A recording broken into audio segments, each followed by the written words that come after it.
Imagine a woman who refuses to stay small, a woman with no law degree, no money, and no reason to believe the system would ever work in her favor. Yet she still decides to take on one of the most powerful utility companies in America. That's Erin Brockovich. In this hero examination, we're diving into the cinematic version that brought her story to millions. She's a single mother with big dreams, knocked down again and again, who ultimately uncovers one of the most devastating environmental and human injustices in modern US history. While I'll focus on the film's portrayal, I'll weave in the real-life experiences that shaped her drive, her personality, and the choices that turned her into an unlikely champion. So, let's take a look. Also, like, share, and hit the bell. It will greatly help the channel. Erin was born in 1960, the youngest of 4 children. She grew up with dyslexia. The 1970s, when learning disabilities were often misunderstood or dismissed, she was placed in special education classes, and according to her, she spent much of her childhood surrounded by naysayers. She wasn't smart enough, capable enough, or worth much. But she also had something powerful, a mother who refuses to let her give up. Her mother encouraged her to find her own way of learning, to keep pushing, to keep trying. That support mattered. It planted the seed of the stubborn resilience we see later in her life. There's also a story she tells about skipping school, lying about it, and getting grounded for an entire year. That kind of consequence sticks with a kid. It teaches you that actions matter, and that you don't get to run from your own mistakes. The film simplifies parts of Erin's life. In reality, she earned a degree in applied arts, worked at Kmart, and even held electric engineering jobs. The movie, however, frames her as someone who wanted to go into medical school but never got the chance because she had children early. We also hear in the film that she lost a job she loved because her son got chickenpox, and her husbands weren't exactly helpful partners. By the time the film begins, she's unemployed, exhausted, and running out of options. From the very first scene, the film shows us Erin's complexity. During a job interview, she turns on her warmth, complimenting the interviewer's office, selling herself, trying to make a good impression. This tells us something important. Erin knows how to connect with people when she wants to. She can be charming, personable, even disarming. We see this again when she meets the residents of Hinckley. She's open, friendly, and honest with them, even knowing when to accept their refreshments when offered. Because she needs their trust, since, well, she's asking them to believe something terrifying, which is the fact that the company they relied on has been lying to them for years. But then there's the other side of Erin, the one most people remember. She is also blunt, loud, abrasive, quick to anger, swears in public, pushes back hard, and she doesn't care who she offends. Whenever someone tries to dismiss her, belittle her, or hide behind polite excuses, she snaps back. And this isn't random, it's learned. Growing up with dyslexia taught her early that adults in authority don't always have your best interests at heart. 2 failed marriages taught her that trust can be easily broken, and doing the right thing, like finishing school, sacrificing your ambitions for motherhood, and being loyal, would still leave you unemployed and disrespected. So she stopped trying to play by society's rules. She stopped pretending that being polite will get her anywhere. In her mind, she has nothing left to lose. Even her clothing reflects this. She wears what she wants, tight, revealing, bold outfits, even to work. People judge her for it, but she doesn't care. Changing her clothes won't magically make society treat her better. There's also the detail about her winning a beauty pageant and declaring she would dedicate herself to world peace. That moment shows us her confidence, maybe even arrogance, but also her belief that she deserves a better life than the one she's been handed. Erin also loves her kids deeply. She tries to be firm but fair, but her unstable job situation makes her feel like she's failing them. That guilt pushes her to fight harder. She wants to give them a life with stability, safety, and dignity. This desperation is what leads her back to her lawyer's office, begging for work, and ironically, that moment, humiliating as it is what puts her on the path of becoming a hero. The case that changed everything began with a company called Pacific Gas and Electric, or PG&E. Since the 1960s, PG&E had been using hexavalent chromium, or chromium-6, to prevent the rust in their cooling towers. The chemicals seeped into the groundwater, contaminating the ponds and drinking water of Hinckley, California. PG&E knew. They knew the water was toxic. They knew it caused cancer, miscarriages, tumors, and lifelong health problems, even in children. But instead of fixing the problem, they covered it up. They destroyed evidence. They told the residents the chromium they used was good for them. They bought homes at unfair prices to hide the contamination, and they hired doctors to reassure families that their illnesses had nothing to do with the water. That imbalance, a powerful corporation versus a forgotten community, is exactly what allowed PG&E to hide their wrongdoings for so long.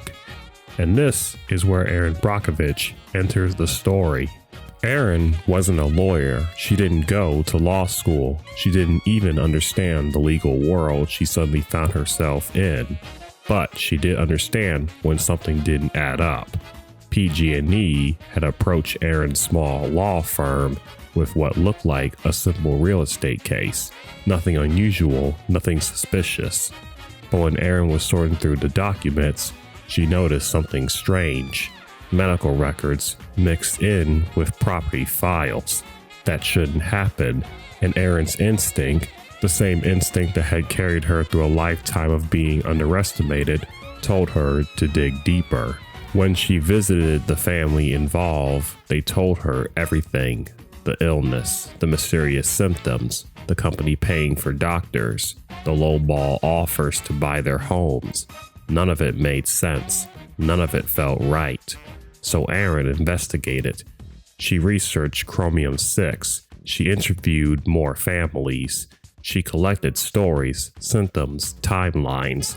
And the deeper she went, the clearer the picture became. PG&E had knowingly poisoned an entire community. When her boss finally read her report, he realized she wasn't chasing shadows. She had uncovered something massive, something dangerous, something that could destroy lives depending on what they did next. As Erin continued interviewing residents, she didn't just gather facts from them.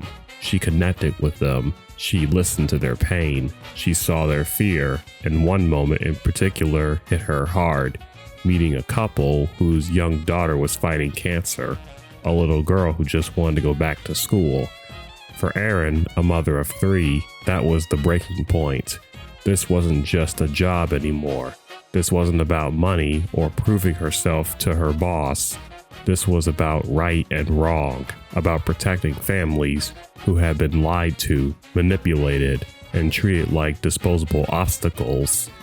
Everything in her life, her father's lessons, her pageant speech about world peace, her struggles as a parent, collided into this one mission. She couldn't walk away from it. But fighting a corporation isn't easy, and Erin's biggest obstacles weren't always PG&E. Sometimes they were the people she was trying to help, and sometimes they were her own flaws. Not everyone in Hinckley trusted her. Not everyone in Hinckley trusted her. Some have been burned before. One woman whose children suffered nosebleed assumed Erin was just another outsider judging her family. Erin understood that anger, which is why she didn't lash out. She knew their pain was real. PG&E tried to scare her off, but Erin had dealt with worse. Empty threats weren't going to stop her. The real cost came at home. Erin was working constantly, late nights, long drives, endless interviews. She missed dinners. She missed moments with her kids. Her boyfriend, who had stepped in to help, started feeling like an unpaid babysitter. The breaking point came when he told her she had missed her son's first words. That moment crushed her. but she still couldn't stop. When a large, more powerful firm offered help, Erin's guard shot up. She saw them as opportunists, people who only cared now that the case looked profitable.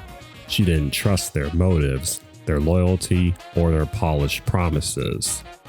When they suggest a test trial instead of a full trial, she pushed back.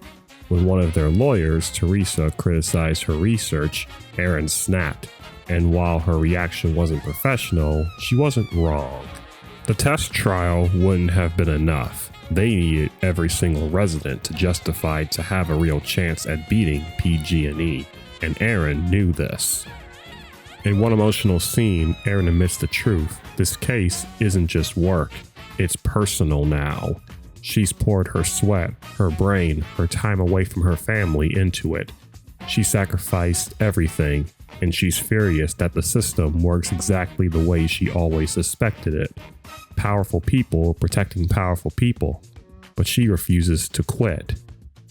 Despite her dyslexia, despite her lack of formal training, Erin had something no one else did, a relentless memory and genuine connection to the people of Hinckley.